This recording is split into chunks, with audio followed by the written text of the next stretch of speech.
How to add background music or sound effects in Lightcut. Want to make your videos more lively?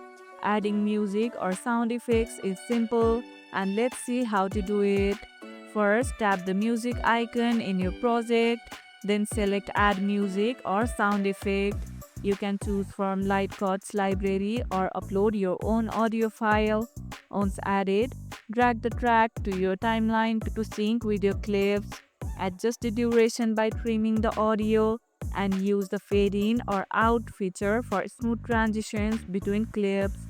Keep background music slightly lower than voiceovers to make your narration or dialogue clear. What type of music do you usually add to your videos? Let us know about it in the comments below. And that's how you can add background music or sound effects in Lightcut. And if this video helped, hit the like button, share it, subscribe, and leave a comment. Thanks for watching, and I'll see you in the next one.